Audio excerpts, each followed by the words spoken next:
Good evening, everybody. Thank you for attending Financial Aid Night. I am Stephanie Hiles, and I am the school guidance counselor. My role here, one of them, is to help students navigate career exploration and next steps after after high school, whether that is workforce, going off to college. One of those things that we want to do is just have a night where we can have someone come in and just talk about financial aid. So we do have our guest speaker here tonight, but I wanted to share a resource with you. Maybe it's not going to work. There we go. The Illinois Student Assistance Commission is an organization that is free to all Illinois families. We do have representatives that are within the state. Our representatives are housed out of Heartland Community College, so you can call them at any time and just really ask to talk to an ISAC representative, and they can help you with, again, kind of that career exploration, the next steps after high school, and then also they have a lot of information on financial aid. So one of the things they are offering is when you get to that point of completing the FAFSA, you can schedule an appointment with them and work one-on-one for about a half hour and work through that FAFSA. So I have their website up here and their phone number. If you want to know the direct numbers of the ISAC representatives at Heartland, I do have that information as well. So I don't want to take up too much time. Our guest speaker tonight is Andrew Reddington from Illinois Wesleyan University. He is the Associate Director of Financial Aid, and so he's here to help you just learn more about the financial aid process. So we'll welcome Andrew. Thank you very much. Touch the screen. Nope, I'll switch it right there. Thank you so much for joining us out here tonight at the Financial Aid Night. I just want to take the opportunity and just say thank you because this subject is really personal to me, and I couldn't have gone to college without financial aid. I was a very high-need family, and so I think the world of parents who want to dive into what that means and just make sure they're making the smartest decision possible when it comes to financing education or affording education as a whole. So tonight we're just going to give you sort of a crash course in the financial aid process. Hopefully I can maybe pull back the curtain a little bit with the process, terminology, what to expect, how to compare colleges at some level. We'll get into things about eligibility, what the government does. We'll also talk about things like grants, loans. We'll talk about some student employment information. The whole point of tonight is just to really give you a clear-cut exposure to all of the things financial aid. Okay, so it's a crash course just so that when you start the process, you're not surprised by anything, and then hopefully it just all starts to make sense as we start going down that road of financial aid.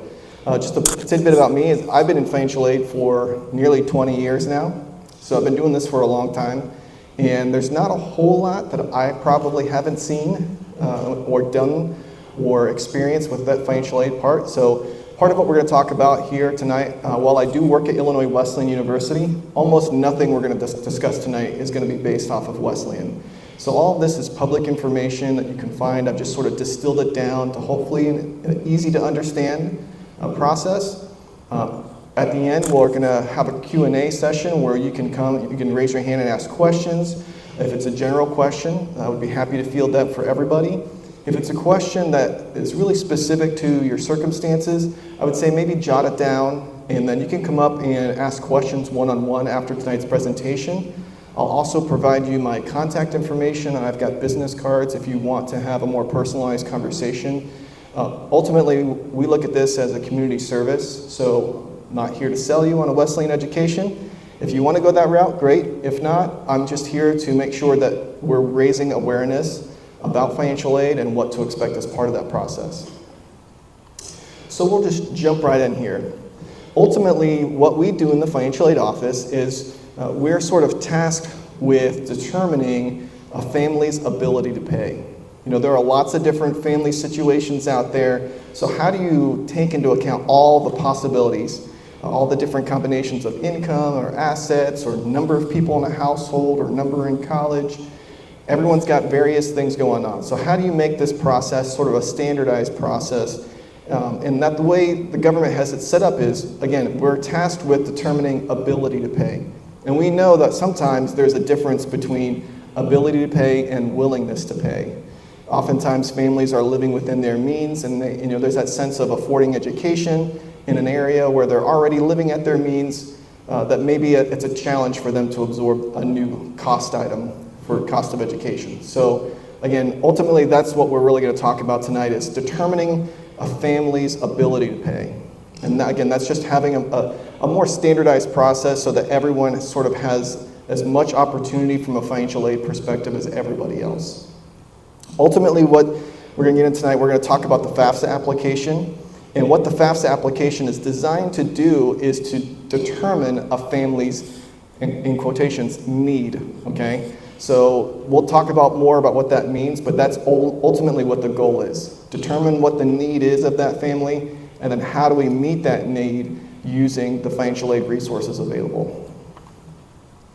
Now, the two main sort of thought processes within financial aid are going to be either merit-based aid or need-based aid. Merit-based aid is usually aid that you can generally associate with a student earning.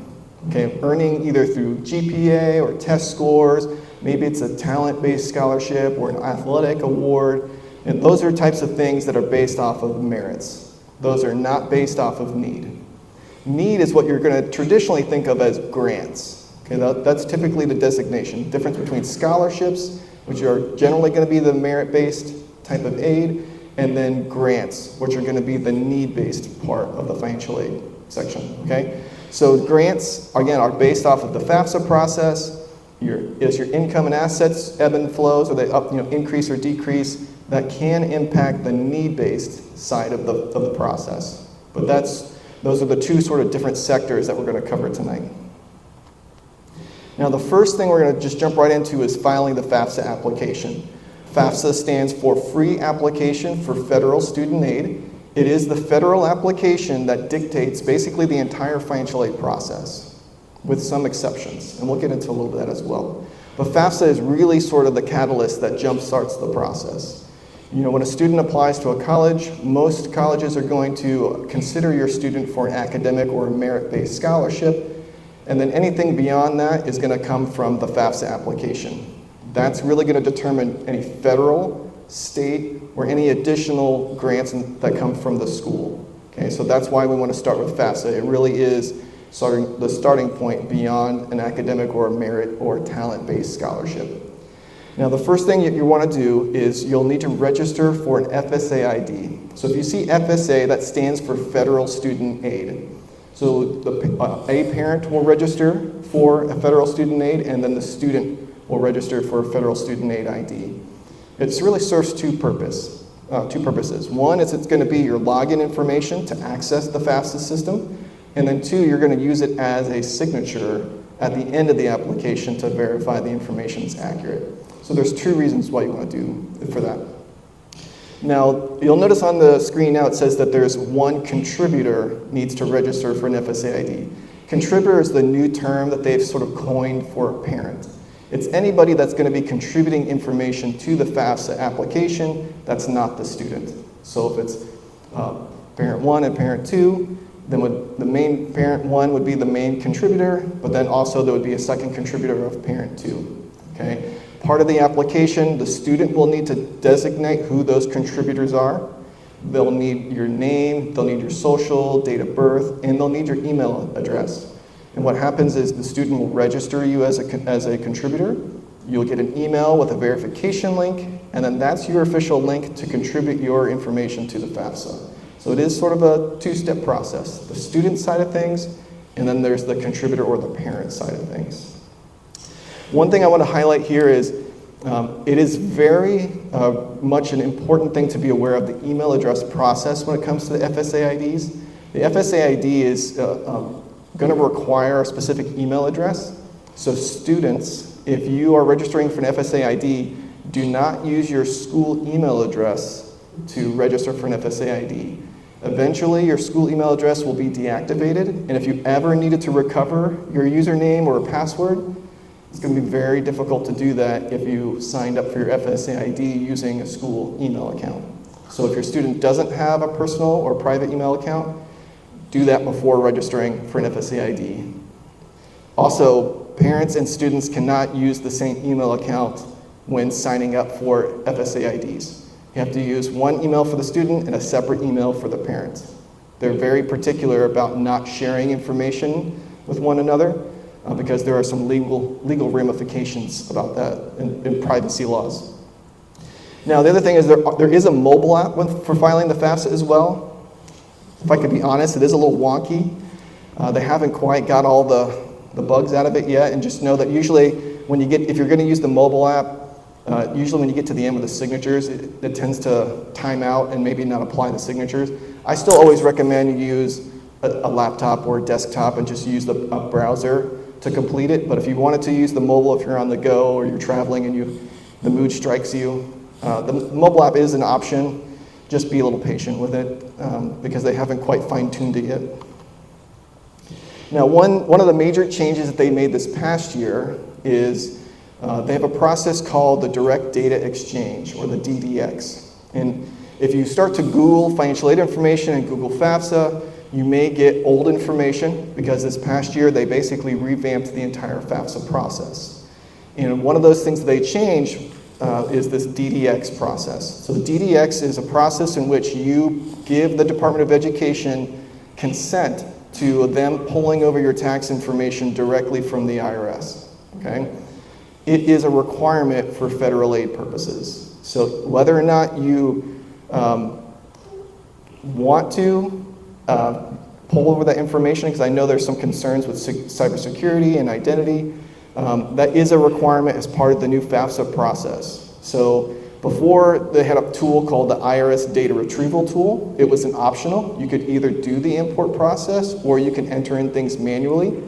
Starting with this current fall and moving forward, you can no longer do that manually in most situations. And even if you are going to enter it manually, because there may be some specific family situations where, because either you didn't file a tax return, because you didn't make enough, or there's some other extenuating circumstance where you can't use the direct data exchange, you still have to provide consent to use that, even if you don't have a tax return, for instance. So just know that this part is crucial. You are going to run into this question twice, one for the student and then once for a contributor or both contributors. Just know that, again, this is that function where it'll automatically import your tax information directly from the IRS, and it does cut down the time of having to look at a tax return and make sure you know what line item goes in what field on the FAFSA. So it is pretty slick, and it does remove a lot of the headaches out of the FAFSA, but it is required for financial aid eligibility. Now, another sort of quirkiness or the unique thing about the FAFSA is it uses your tax information from 2 years prior as a basis for the formula, okay? So that means for this upcoming year, the FAFSA is not quite available yet. They're saying it'll open up hopefully December 1st, but it's going to use tax year information from 2023 as a basis for the income calculation. So that's when you use that direct data exchange or the DDX, that's what's going to pull over. It's going to pull over your 2023 tax information. All of the asset questions that they're going to ask is your present day. As of the day you filed that form, what is your asset, investment, net worth? But the income will be based off of tax year 2023, not 2024 or current day. It's going to go, again, 2 years back of whatever fall that the student is going to be entering in. So in this case, 2023. Now that's often referred to as prior year. So if you see that terminology, that's what that means. It's not the prior year, but it's the prior year. I want to draw your attention to some questions that we typically see have the most sort of trip-up points. The first one is going to be the student's social security number. Now, that one I want to really stress because that one is probably the most important question in the entire application. When it comes to the FAFSA, if you get something wrong, generally it's pretty easy to correct and change, except for the student's social security number. That thing is a pain in the neck to get corrected if it is incorrect. Now, when you file a FAFSA, the Department of Education goes through a bunch of different security checks. It goes through Department of Homeland Security and Social Security Administration, a number of other federal agencies to make sure that the data is accurate and that there's nothing weird or crazy or fraudulent going on behind the scenes with the application. So one of those things they do is they do a check with the Social Security Administration. So that's where the problem is. If for some reason the social you get entered into the FAFSA is wrong, it's going to reject the FAFSA, and it is a nightmare to try and correct. Okay? So, and oftentimes we recommend that people just start over. And I don't want to see you do that because no one wants to start the application over, or you've already got from start to finish. So I just want to draw your attention to that because it is such a big deal. That's the one field, the one question that's the hardest to correct. Everything else seems to be pretty easy if there was an error or a keystroke problem. Okay. Now there are a number of questions on there that deal with dependency status. If your student is dependent, it means that it will require contributor or parent information on the FAFSA. There are about 14 questions on the FAFSA that deal with dependency. They're things like, is your student 24 or older? Are they a veteran of the armed forces? Are they an orphan or ward of the state? Are they in a master's level or doctoral level degree program? These types of questions that you're gonna start seeing. And those questions are gonna be sort of check boxes. They'll say like, check all of these that apply. So if you can't answer yes to one of those dependency questions, your student will be dependent and require contributor information or parent information on the FAFSA. That means if your student moves out after graduation, pays for their own rent, is going to pay for their own college, they're still going to be considered dependent for financial aid purposes if they can't answer yes to at least one of those dependency questions. Okay, so just keep that in mind. If you are for some reason having to manually enter in your tax information, taxes paid always trips a lot of people up. Taxes paid is a calculated field on your tax return. It's not on your W-2s. Your W-2s are what you did pay in taxes, and on your tax return, it's going to show what you should have paid in taxes. And if you paid too much, then you get a return back. If you didn't pay enough, then you owe money to the IRS. So just know that you look at your tax return. I always tell folks here that if you look at every question in the FAFSA, there's usually a circle with a question mark in it. If you click on that, it will open up a little like tips window, and it will say, if you filed a 1040, go to this line on your 1040, and that's the line we're asking about. Or it will give you more clarification on what they're really trying to get you to put here. There are some untaxed income sections that talks about other income sources that may or may not apply. Generally, the untaxed income, most families have zeros for all of those. Very normal. So if you see zeros for all that stuff and you're thinking, well, this is kind of weird, it's not. Most families would have zeros, but it's just on the off chance that it applies to you. So just be very careful with the information. At the end, there's signatures. I guess I mentioned earlier, the FSA the FSA ID has two applications. One, it's the login, but then two, it's actually the signature to sign the form. I'm going to draw your attention to the signatures because the FAFSA will allow you to submit the form without signing it. And if it's not signed, it's not valid. We can't use it at the school level. So why do they allow you to submit it without signing it? I haven't the foggiest idea, but it's possible, okay? And that process has changed almost every time, every year, over the last probably 7 years. Their signature process has just been slightly different. So when you get to the signature process, usually it gives you a bunch of information, like a bunch of small text, fine print, if you will, and then it will tell you to type in your FSA ID, and then there'll be a blue box that says, sign the FAFSA. Okay, it is sort of easy to miss, but very crucial step. So just make sure you, one, do it for the student side of things, and then two, do it for the contributor. So again, you'll be doing two signatures, one for student, one for contributor. And then I mentioned the untaxed income section. Don't be alarmed if you enter all zeros for those questions. That's very normal and applies to most people. But again, if the off chance that there's something that applies to you that you need to report there, and you're not sure if you need to report something, that little circle with this question mark in it is really helpful. And if at a point in time you're still unclear, pick up the phone, call a financial aid office, call ISAC, call someone. You can try and Google it if you want, but Google nowadays, because the FAFSA has been so radically different, may not necessarily be the best resource. So I would say pick up the phone and call someone. That's probably a better way to go about it right now. So here's some of the bigger changes that we saw this past year and that we're still sort of seeing the impact of for this upcoming fall. Again, this upcoming fall is going to be the 25-26 academic year. And again, it's going to be based off of 2023 tax return information. So some things that you might read if you start to do research on FAFSA and the financial aid process. There was an old thing called an EFC, which stands for Expected Family Contribution. That was the old sort of number that FAFSA calculated. Well, it's now been replaced by the Student Aid Index, or SAI. Okay, so big thing. They've changed a number of questions on the FAFSA as well that impact financial aid eligibility. So they no longer consider number in college as a factor, which was a big benefit to a lot of families.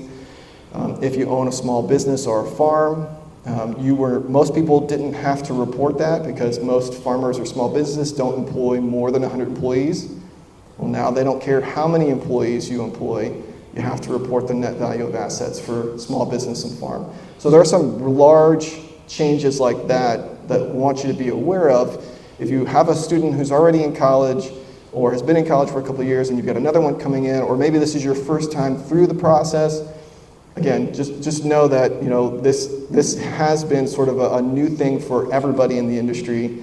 And if you're just not sure, again, find someone that you know, call a financial aid office and talk through your situation, and they can guide you through how to best report your situation on the FAFSA. Okay.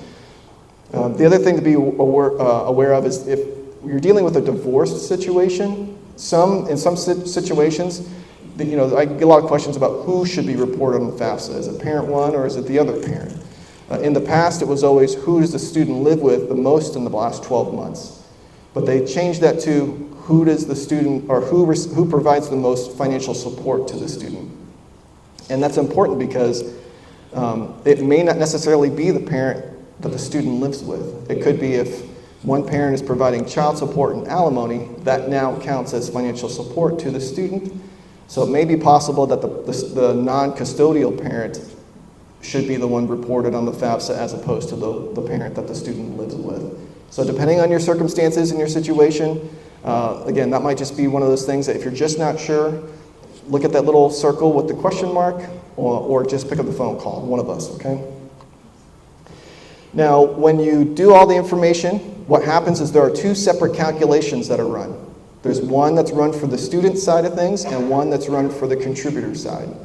When you take those and add those together, that's how they come up with the Student Aid Index. Okay, so it's a number, it's a gauge that tells financial aid offices how much financial aid students qualify for and what kinds.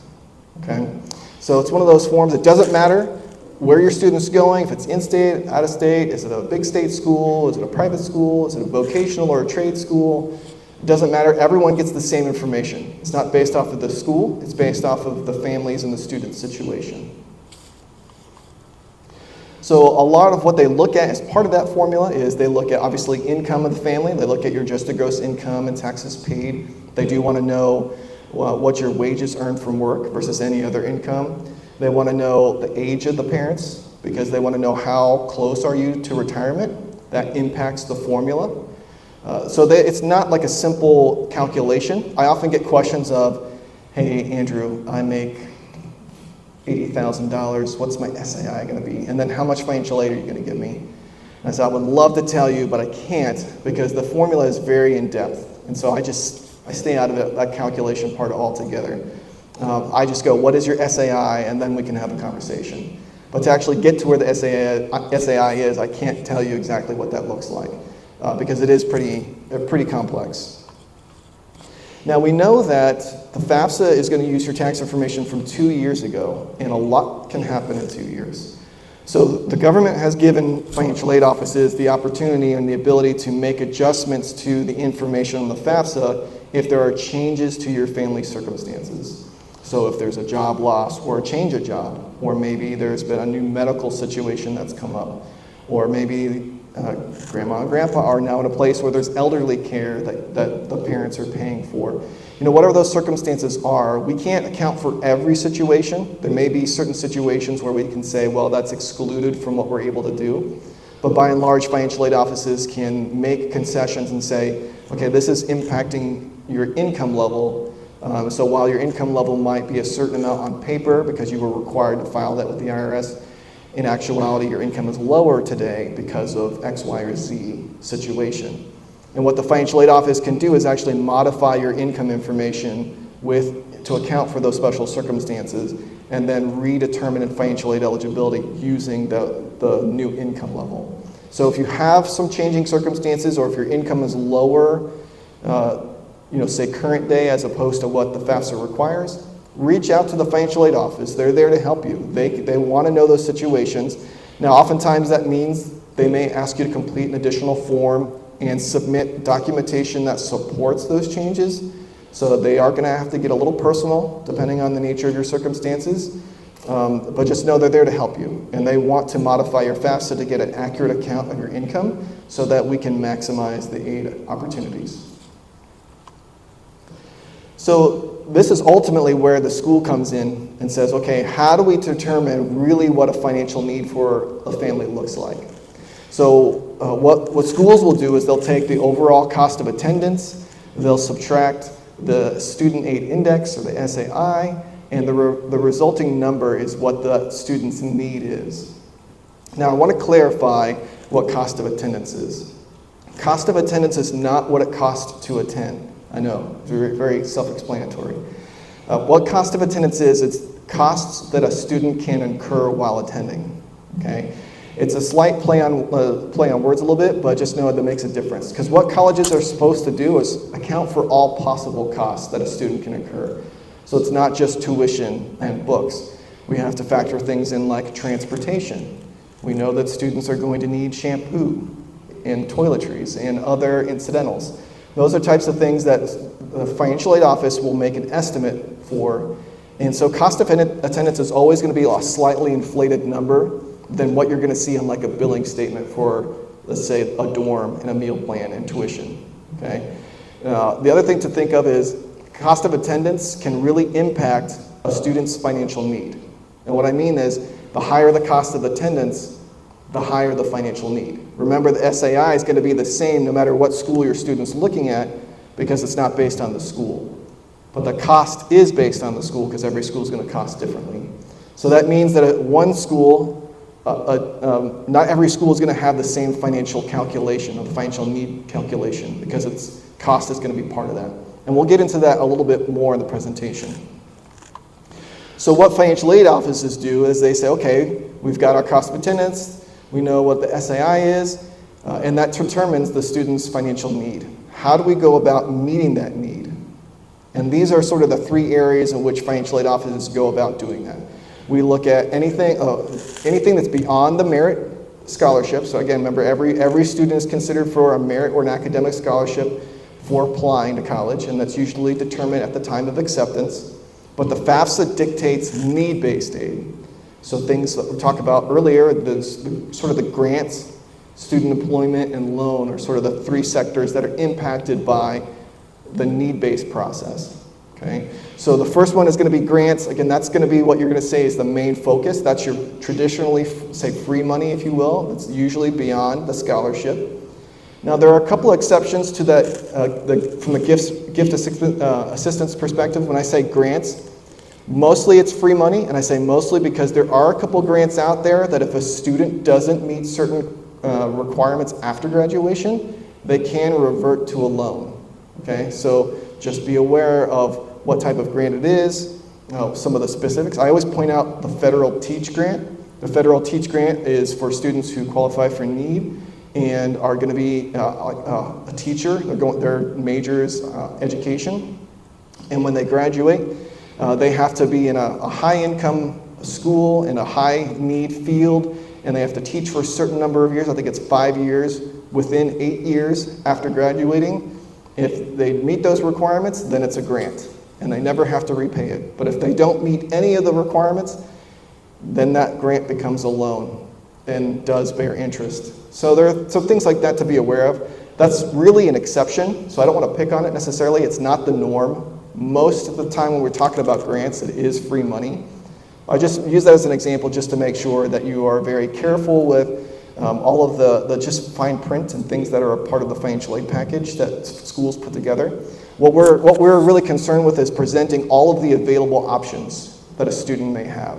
okay? And then the student gets to determine which of those options they want to move forward with and which of those options they don't want to move forward with. There are also need-based loans that that you'll probably see in a financial aid award letter. As a higher education institution, when a student files a FAFSA application, that is their application for federal student loans. Colleges are federally required to offer loans to your student, but your student is not required to take them. Okay, so it is very common, very natural to see some sort of federal loans on your financial aid award letters because it is a federal requirement that schools offer or extend that to a student.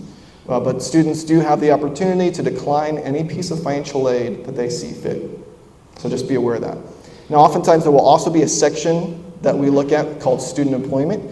It's usually going to be on campus where a student can earn some money to help reduce their cost at the school. It is a need-based type of employment, but also is one of those things that, there are other ways we can look at reducing or paying for college that doesn't involve loans. And so again, usually student employment may be part of the financial aid award letter, but these are sort of the main three sectors. We look at gift aid, which is grants, we look at loans, and then we look at student employment just to see what opportunities are available based upon that student's FAFSA results and the cost to the school. So from a grants perspective, always talk about grants. That's always going to be my focus, and generally speaking, most financial aid offices are going to look at grants first. Again, that's going to be the free money that everyone's really sort of vying for. The main one with filing the FAFSA is we determine what sort of federal aid, state aid, and then any additional aid from the school that your student will qualify for.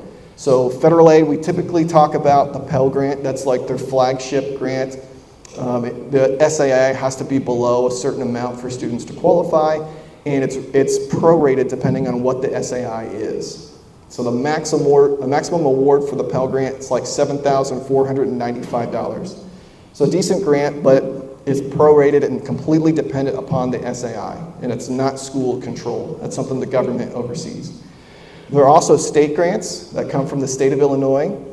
As you heard earlier with ISAC, or the Illinois Student Assistance Commission, that's the organization that oversees any of the state grant systems. So the Illinois State MAP Grant is their flagship one. That's the one that you probably have heard about in the news the last 10 years if you've paid attention with budget fluctuations, we'll say. But just know that the state controls ISAC, and we report students to the state who may be eligible, and they confirm eligibility. The maximum award for a MAP grant is $8,400. So the sort of unique thing about the MAP grant is the award amount also depends on the cost of the school. So the maximum award may be $8,400. Your student may not qualify for $8,400 depending on how much the tuition charge is for the school.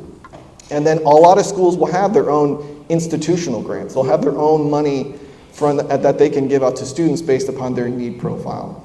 So that's typically where I would say you should focus your efforts on when trying to get as much money as possible. The federal side and the state side are pretty regulated, and it's either you got it or you didn't. Whereas the institutional is what else can I apply for, or are there any other opportunities? Is there a donor? Are there any applications I can submit? Those are really where the additional funds would come from, because that's up to the institution to award. So we are going to get into some loan information. I do find it is helpful for a lot of families. There is a lot of bad information about loans. I think loans can be good and they can be bad. I don't think loans are for everybody, but ultimately I think everybody should know about loans so that if at any point in time it becomes a necessity, at least you're equipped with the information to decide what avenues you want to proceed with and which ones you don't. Okay? So I mentioned earlier, when you file the FAFSA, that is a student's application for federal student loans. It's not credit-based. They automatically become entitled to federal student loans, and at the school level, we're required to offer them. So typically what that looks like is they're typically seen as the lowest interest rate possible from a financing perspective. There are limitations in terms of how much a student can borrow. A lot of the nightmares and the indebtedness things that you typically hear are not because of federal student loans. They're usually because of other types of loans, which we'll also sort of address lightly tonight. The interest rate for this year is 6.53%. And I say that because it's important to talk about what that means. It is a fixed variable rate. So what does that mean? The rate that the government sets every year is tied to the Treasury bill rate that comes out every May. So that means that it's not determined by some arbitrary number or by credit score. It's set by whatever the Treasury bill rate is, and then they have like an add-on to it, and then that becomes the interest rate. Okay? Now that interest rate is for a particular academic year. And if your student takes $1,000 in that academic year, let's just say 1,000, it's an arbitrary number, we'll use it for an example. If they take a loan like this year, their loan would be at 6.53%. And that loan will always have that 6.53%. But if they need a loan year two, their year two loan can have a different interest rate than their year one loan. Okay, so that's the variable part. Okay, since every academic year has a different Treasury bill rate, every academic year can have a different interest rate.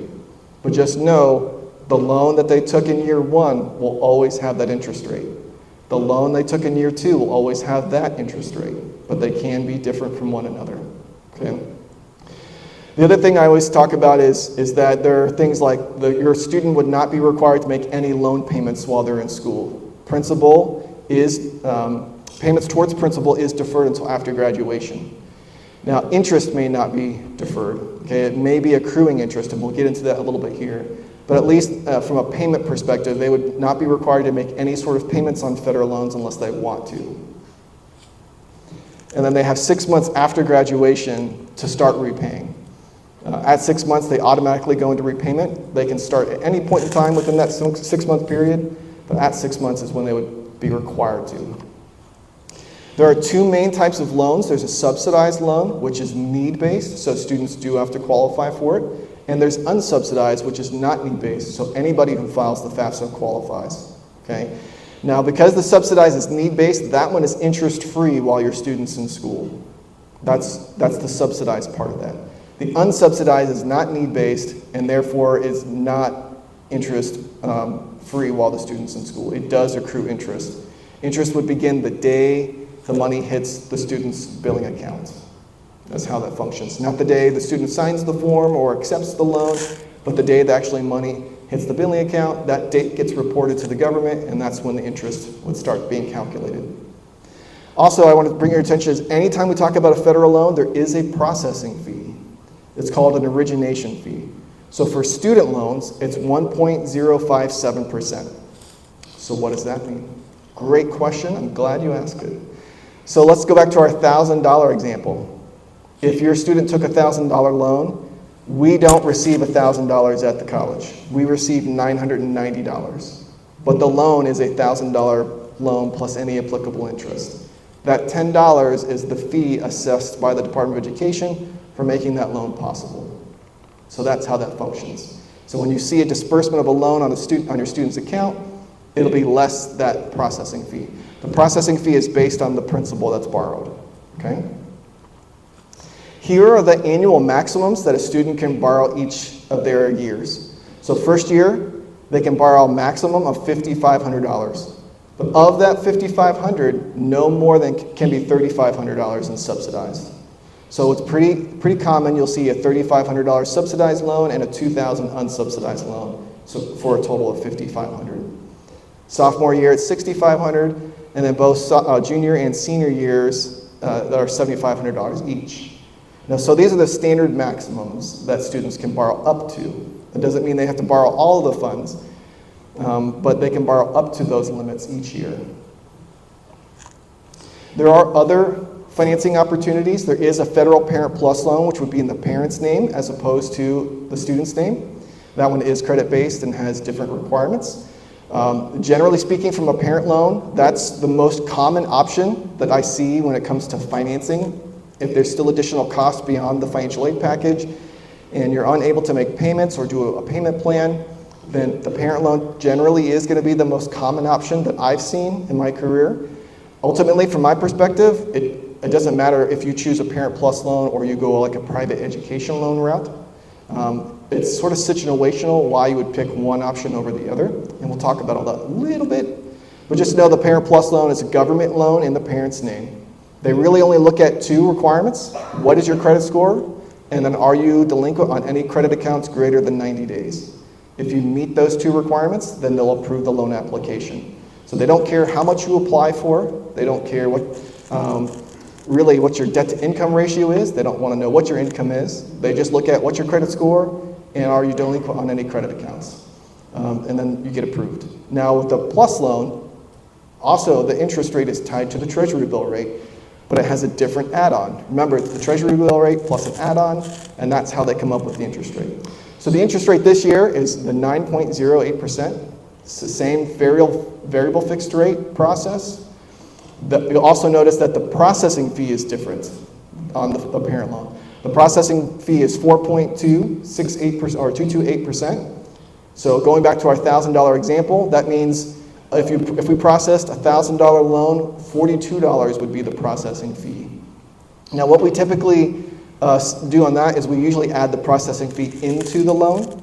So if we needed a $1,000, if we have a $1,000 balance, then we would need a $1,042 loan to cover that $1,000 balance. So something to think about as part of the process there. Again, there are private education loans. Those are loans that you think of like through a credit union or some bank or some other lending institution. Those are going to be what you would traditionally think of as a private loan, except they're specifically for education. So it's not exactly a private loan. Those are going to be in the student's name. They'll be the primary account holder. But I would say most students in their life stage have very little or no credit history. So a co-signer probably will be required to be approved for a private loan, private education loan. That's usually recommended to be a parent, but can be anybody. So grandma, grandpa, aunt, uncle sometimes is the co-signer, but it usually is recommended to be a parent. And then you're sort of at the mercy of the, if you will, the private organization for the loan in terms of what the interest rate is. They will oftentimes allow you to select either a variable rate or a fixed rate, and they'll tell you if it's a variable rate, this is what your rate will be, and this will be your payoff amount. Or they'll tell you this is your fixed rate, and if you choose that, this is your payoff amount. So you'll be presented with the information about how to select a rate and what the impact is of one over the other. A lot of schools will offer payment plans as well. So if you want to pay installments, you can often do that. Most of the time, there aren't any financial benefits, like they're not going to discount the overall cost if you do a payment plan or pay in full. Oftentimes, those payment plans are outsourced to third parties, so there may be a setup fee with that third party. I'll use Wesleyan as an example. We have a payment plan, and it's a third party that does it, and it's a $35 per semester setup fee if you decide to use the payment plan. So just know that's a very common practice, but can slightly add cost to the process overall, but usually there's no interest. It's sort of the lowest cost option, if you will, but the payments are usually divided by 10 or 12 payments, so they can be a little steep. And depending on the cost of the school, but just know that those may be options as well as an alternative to taking a loan or financing. Does anybody have any 529 accounts or college prepaid accounts? You do? Okay. So college prepaid accounts are typically investment accounts that need to be purchased into. Usually most parents buy into them when their child is very young. There's a couple ways, there's two different ways in which you can use them. One is a lump sum method in which you can use any amount of the account up to the value of the account. And then there is a per credit hour amount where the 529 will pay out a certain amount of money based upon how many classes your student's taking. We don't typically ever recommend the lump sum method. We always will recommend the per credit hour method because it helps make things a little easier to plan from year to year, and it stays with that student usually for the entirety of their enrollment. Plus with the lump sum, you can take any amount that you need, but once it's gone, and there may not be anything left over for year 2 or 3 or 4. So part of what you'll do as part of that process is there's usually a transfer form that you'll get from your 529 account, and it tells the account what school the student's going to, as well as what method of payment you would like to select. Again, up to you and the student to determine how to best utilize that, but we're always going to recommend the per credit hour option. So I've got another slide here. We've sort of made it through most of the process so far, but eventually you're going to start getting several financial aid award letters, and I think it's important to sort of talk about how do we compare the costs between schools. And so I've got sort of a perfect world scenario or round number scenario just to sort of get the idea across. So I just sort of arbitrarily picked 3 different schools at 3 different levels of cost to just say, okay, how do we, what do we need to focus on, and how do we get an accurate account of a cost for a particular school? Every financial aid award letter might look differently. Their financial aid is going to be presented a little differently. Their costs are going to be different. So how do I go about knowing really what the cost of this education is? At this point, I usually talk about a term called net price. Ultimately, what net price is the cost of the school minus any grants and scholarships. The resulting number is going to be your net price. And then you're going to have usually a final price would be including anything like loans or student employment. So ultimately what we want to go through in this example is saying, let's look at 3 different schools and 3 different scenarios. You'll notice the cost is different, but the SAI is going to be the same. Remember, it's not dependent on the school or where the school is or what kind of school it is. It's based off of the family unit situation. Okay, and so I talked about earlier how the cost of education, the cost of attendance, can impact a student's need-based eligibility. So as the cost of the school goes up, their SAI stays the same, but their financial need will also go up. And schools will meet that need theoretically in that same sort of trend. As the cost goes up, the grant-based aid should coincide with that. So if you look in the financial aid breakdown, you'll see in the first school, $9,500, second school, $34,500, and the third school will be $39,000 or $59,500. The grant aid should coincide with the cost. Now, if for some reason you see a school that has a high cost, that their grant aid doesn't follow that trend, then there's probably something missing at that school. They either didn't get all the information, or they have some incorrect information, or something along those lines. Or it's possible, again, if you submitted an appeal, an appeal that looked at special circumstances, but maybe you didn't submit that information to all schools, you only did it to 1 or 2 schools, because we know financial situation can change. Remember, we talked about appeals. So those are things to be aware of as well. Just think through that process. But ultimately, the cost of the school can have an impact in terms of how much financial aid is available. What we really want to stress is net price. That really should be your focus, because that really, at the end of the day, is what you're paying for college. Okay? Everyone's going to typically offer a very similar loan amount. Every college is going to offer a very similar student employment amount. What's going to be different is going to be the grant aid, and that is going to be dependent upon the cost of attendance. Okay? So that's how that plays out real world. So when you start getting financial aid award letters in there, oftentimes, maybe not in all circumstances in all schools, but oftentimes there'll be a section that will talk about cost information, and it will tell you this is your remaining balance due. That remaining balance due is often minus all financial aid, not just grants and scholarships. Okay, so that might be minus loans or minus student employment. So just make sure you're reading that very carefully. Ultimately, the key that I would sit down if I were a parent is to say, what is my net price? What is my cost minus free money, which is the grants and scholarships, and that's my net price. Okay, so that's why I want to bring that to your attention. Every school is required to have a net price calculator on their website. A net price calculator is a tool that basically just tries to get you within a ballpark range of, like, based upon the student's academics and your FAFSA information, they try and put together a quick snapshot of a financial aid package. So for instance, if you went out to U of I's website, they'll have a net price calculator. It may not be specifically targeted of you can expect to pay X amount of dollars, but it will give you a range. It may say you can expect to pay between, let's say, $15,000 and $20,000 based upon the data we've been given so far. Again, it may not be overly targeted, but maybe get you in a ballpark where you can start thinking through some of that process, and then say, okay, if it is, let's split the difference. Let's say it's $18,000. If that's true, how am I then going to come up and afford the $18,000? What can I start thinking about now or doing now to prepare for that? So those are the types of things, that sort of thought exercises that I think are helpful for families, is just know, because the cost can be different, the financial aid packages can be different, but how do you sort of look at them in a apples to apples comparison?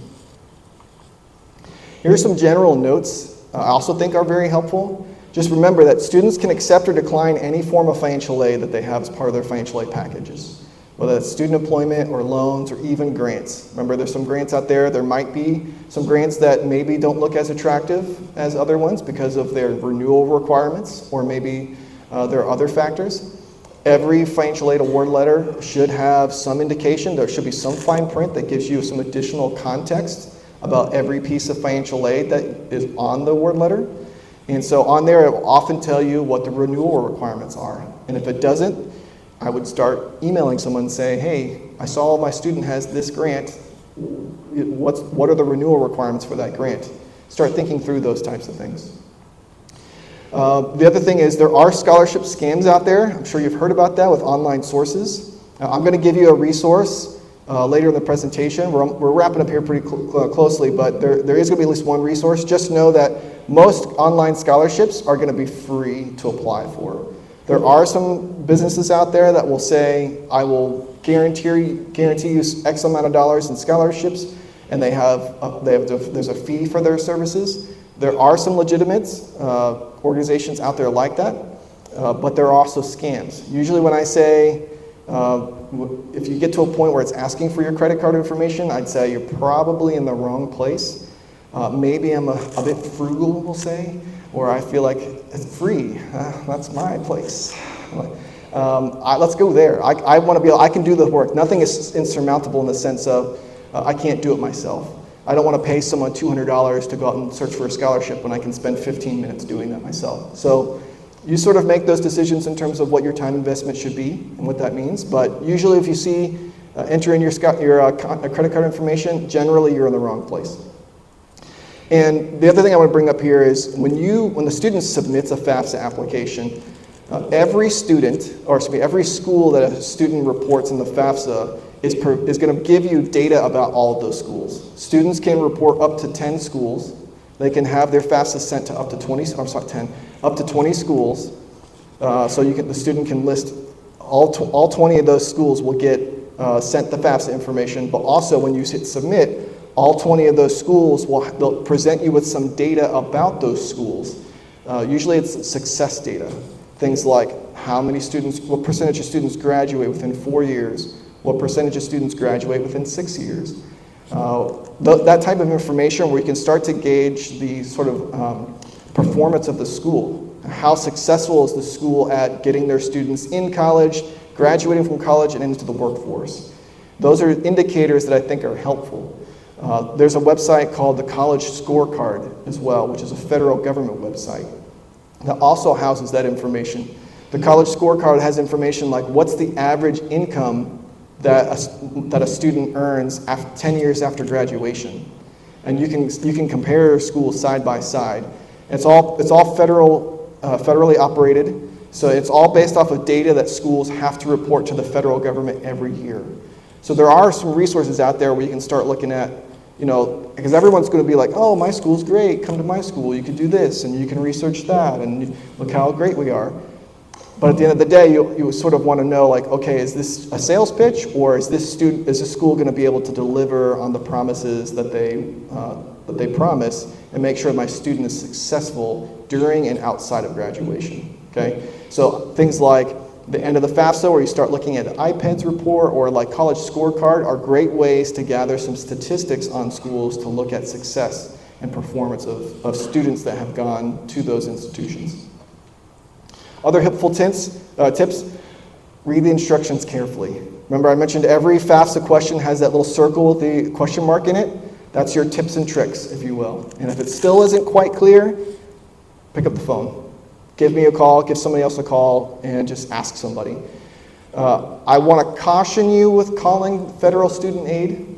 It is a very good resource, but they don't always tend to be the most knowledgeable of representatives, we'll say. So you're much better off calling a school financial aid office, because they're the people that have been doing it year in and year out. But if you just had to call someone at the government because you wanted to hear from the feds, you can call the FAFSA. They can generally answer your questions depending on the nature of your question, but just know that if it's super specific, it probably makes more sense to call the financial aid office. There are state and application deadlines. So here's an example. The state of Illinois has their State of Illinois MAP grant. Every year there is a filing deadline where you have to have the FAFSA filed before a certain date for your student to qualify. At the college level, we will never know the filing date requirement until 2 days before they set it. So that means I can't tell you do your FAFSA by January 15th because I don't know the deadline for next year. It completely depends on, one, the state funding, two, how many people have applied for with FAFSA, and three, how many people are eligible for the MAP grant, for instance. And the state sort of has a formula to analyze that, and then 2 days before they set the date, they send an email to schools saying, hey, we set the date, it's 2 days from now, good luck. I can't call everybody, I can't email everybody enough, I can't let everybody know. Sometimes even if I do email everyone, not everyone checks their email within a time frame that's conducive to eligibility. So just know there may be filing time frames that you need to get your FAFSAs in by. My recommendation is do it the day it opens if you can. Okay, just avoid that process and that headache altogether. There may be some limitations, like if you filed a tax return filing extension. I get it, we understand, but we're still going to say, well, as soon as your taxes are done, get that FAFSA in. And if you send in any forms, like if the school requests documentation from you, make copies. If it's a PDF, save a copy of the PDF on your computer. Use it as a reference point so that you keep everything in line from A to Z, and you know what you've done and what should be the next step. Here are some suggested websites that I think are really helpful and beneficial for students and families to review. The first one is finaid.org. It's got everything you could ever want to know about financial aid information on there. It's free. It's just open source information. So if you're having trouble sleeping at night, man, that thing will put you out real quick.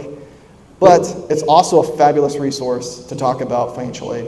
They have things on there like loan calculators. So if you wanted to say, if my student took a $1,000 loan at 6.53%, how much would they repay after 15 years? And you can run sort of scenarios about loans if you just want to sort of shoot the breeze with it and just play around with it and see what sort of the results are. So again, a lot of helpful tools there. Some colleges will require an application in addition to the FAFSA. They usually require what's called a CSS profile. It's done through an organization called College Board. If a college does require the CSS profile, what they're doing is they're using the FAFSA as a basis for federal and state aid, and then the CSS profile will dictate their own school financial aid, the aid that come from that particular college. So it's called an institutional application. So some schools may have a two-step process, but most schools nowadays are using just the FAFSA, but just know that if you hear the term CSS profile, that's through College Board. I think it costs like $35 to complete. Just be aware of that. Fastweb.com is that scholarship website that I told you about. It's a free source. It's a search engine for scholarships. I think it's a great resource. I have sort of a love-hate relationship with it because I literally talk to students every year who get scholarships from fastweb.com. So I love it. The hate part of it is it's the #1 website for scholarships online. So the competition level is going to be pretty high. And it is an online source, and online sources tend to be a little flaky with communication and follow-up. So I always try and tell students follow-up is going to be really key from a student perspective. Sort of squeaky wheel gets the grease. You're going to have to be a little more aggressive with making sure that organization knows you're hyper interested in that scholarship. And so those are just the two caveats that I put as part of that. Studentaid.gov is the website where FAFSA is completed. That's where also you can get any information you want about the federal aid process or federal aid opportunities. That's where you go to register for FSA IDs for both student and parent. So studentaid.gov is your federal source. And then I put our website on there just as a way to get the information that's probably a little more user-friendly. There's so much information about federal sources and state sources. Sometimes it's nice to have that sort of distilled down into okay, what do I really need to know type stuff. Here are the bullet points. And so it's laid out maybe a little more user-friendly or reader-friendly than, say, reading a text dump on the federal or state sites. Most colleges will have something like that on their website. So if it's not Wesleyan, or if it's Parkland, or JCC, or U of I, or ISU, everyone's going to have their own financial aid process. that will be communicated there, and hopefully it will be a little more user or reader friendly on their website. So again, just as a thing of thought of, sometimes it might be easier to go to a college's website than say the federal government. Here's my contact information. Oftentimes I will get questions and have conversations after a financial aid night. Like I said, we do this as a community service, so my job isn't to sell you at Illinois Wesleyan. I don't work in admissions, I work in financial aid. I'm the money guy. So my job is to literally just raise awareness and make sure families are thinking about things clearly and consistently when it comes to affordability. So again, oftentimes it's just questions like, hey Andrew, I saw you at the presentation. I didn't think of this question, but as I got home, I thought of that question. Or, hey, I didn't feel comfortable speaking in front of people. Do you have a couple minutes to spend on Zoom, or maybe on the phone, or maybe just through email, or I can bounce some ideas off you? Happy to do that as a resource for you. I kind of look at it as like job security, so feel free to bounce a question off. If I can't answer it, or if I don't think I'm the right source, I'll tell you and say, hey, you need to go here or there to ask that question. But just know that, again, that's always something that I'm happy to do. So this is the Q&A session here, where we just say, if you've got a generalized question that you want to raise your hand, I'm happy to answer any questions. Like I said, if it's very personal or a targeted question that you may want to come up afterwards, and we'll have a one-on-one talk through of what that is. But happy to open the floor if anyone has any questions about any of the information presented tonight, or if I missed anything that you're just not sure about, happy to field those questions as well. We got one back. If your student qualifies for the state math grant, does that have to be used in an Illinois university, or can it be used for an out-of-state school? Great question. So the question being, if your student is eligible for the MAP grant, do you have to use it at Illinois school, or can it be used at out-of-state schools? It must be used at an Illinois school. The Illinois school will be the one who is reporting eligibility to the state of Illinois. So it does have to be used at an Illinois school. Can you then somehow qualify for a state math grant with the state that the school is in? Good question. So the question being, can you qualify for any state aid in which the school is located? I would say generally no, but it's possible. Most states will have residency requirements. Well, they'll say either the parent or the student or both must be a resident of the state for at least 12 months prior to the student attending college at that school. That's a pretty common requirement. That is going to vary a little bit depending on the state. Every state's going to have their own state rules. But by and large, that's typically what I see, is that it's at least 12 months of residency within the state that the school is located, and it's usually 12 months prior to the start of that student's attendance. So probably not, but I'm willing to say maybe a little gray if I'm just not familiar with the state rules. Thank you. Good question. Any other questions? Yes. Striped shirt. Oh, you're both wearing stripes. Can outside scholarships, like scholarships that students would earn from here or somewhere else, can those affect scholarships then that are given at the university? Excellent question. So can private scholarships impact scholarships offered at the university? From a scholarship perspective, generally no. What it can impact is need-based aid. So grants or loans or student employment can be impacted by private scholarships. While private scholarships are not specifically based off of need, it can and it sometimes does impact aid beyond the merit or talent scholarship. So that can be a thing. I think it depends on, one, what the cost of the school is, and then two, how many grants and scholarships the student has already been awarded, and then three, how much is the total of the private scholarships that they're receiving. We've had some students that are getting, sometimes it's like $30,000 in private scholarships, but we've already given them a full load of grants and scholarships. So that can impact something that the student has already been awarded. Generally, it's going to be loans and grants will be impacted before any sort of merit-based scholarship. Good question. One second, you have a question? Yes? Are 529 balances considered with like the SAI as an asset, or is that just something that you use for payment after the fact? Good question. So the question being is 529s, are 529 accounts or prepaid tuition accounts, are they factored in as part of the FAFSA process?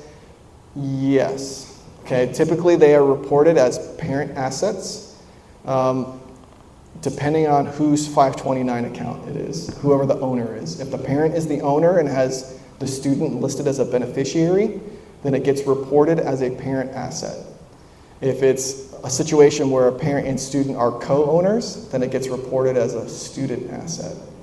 By and large, it's reported as a parent asset, which is actually beneficial in the sense of they only, from an asset perspective, the federal formula only really takes about 12% of parent assets into the formula, as opposed to the 20% that gets factored in from student assets. So you want it to be a parent asset because they're going to save 8% of whatever the value is when it goes into the formula. So, and that's just like a general rule. Like, and that percentage rate will change depending on how close you are to retirement because that impacts the formula. They want to protect more of your assets the closer you are to retirement. But just know that it does get reported as an asset. Yes, sir.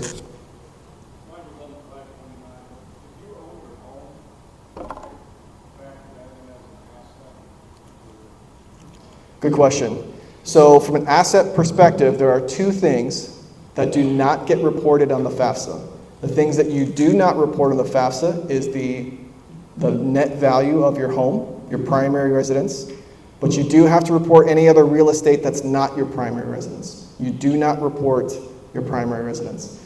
And you do not report qualified retirement accounts, such as 401k, 403b, those types of assets, Roth IRAs, those types of things. Those are qualified retirement accounts that do not get reported. But if it's a stock or bond or money market or something like that, all that stuff does get reported. Real estate outside of your primary residence does get reported. And it's always the net value. So if you do have real estate, it's your market value minus any debt towards that market value, and that net result is what gets reported. Yes, sir.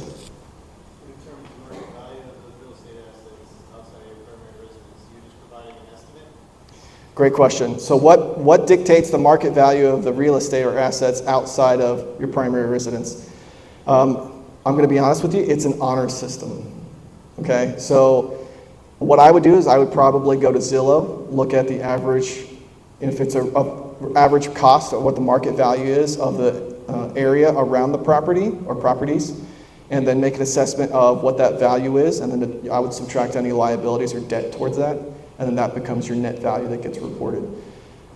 There is no federal checks and balances when that comes out. It is a self-report, self-certified type of question. So unless the financial aid office thinks there's something suspicious, it's going to be based off of whatever value that you determine is the right value. Because remember, it's not even market value, it's the net value. It's the market value minus liability, and that net value is what gets reported. So no one's going to check up on the value of your property. No one's going to check up on the amount of debt you have towards that property unless the financial aid office starts to dig into it and they determine that there's something suspicious. Then they may ask you questions about it. That's pretty rare, honestly. We don't really see that very often. Again, usually that's someone's trying to fraud or game the system, and that's just not very common, but can happen.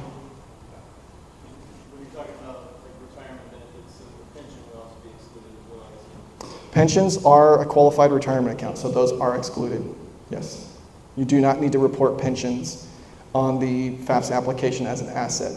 Generally, pensions are reported as taxable income on a tax return, and so it's factored into your adjusted gross income, but it's not factored in as an asset. Good questions. Yes, sir. You had a tip on one of your slides. Juniors ought not to file, but it's still appropriate to create an ID. Excellent question. I did forget to address that one. If your student is a junior, there's nothing they can do FAFSA-wise until their senior year of high school and once FAFSA is open. There are FAFSA estimators that you can do through the Department of Education website to estimate an SAI. Their net price calculators is also one that we also recommend to do. I would still say the parent and student can still register for an FSA ID That is completely a separate process that's not contingent upon the FAFSA being available for your student. So I would say at this point, if you wanted to sign up for an FSA ID, you can. I probably would recommend that you wait, because what happens is if after 90 or 180 days, they're going to want you to reset your password, and so it's just another password and username you have to keep up with. So I would say you can do it if you want to, but I probably would wait if your student's a junior. There's no benefit to doing it now, other than unless you just really like juggling usernames and passwords. I mean, you can. I just don't think it's necessary. Yes? If I have an FSA for myself, is that going to be the same one for my kid, or am I going to have to get another one? Great question. If you already have an FSA ID, it's your FSA ID. So it's not contingent upon who's applying, it's contingent on the person. So if you already have one, then you're going to continue to use your FSA ID for any processes. So if you have 29 children in college, you're still going to use your own FSA ID for all 29 FAFSA applications.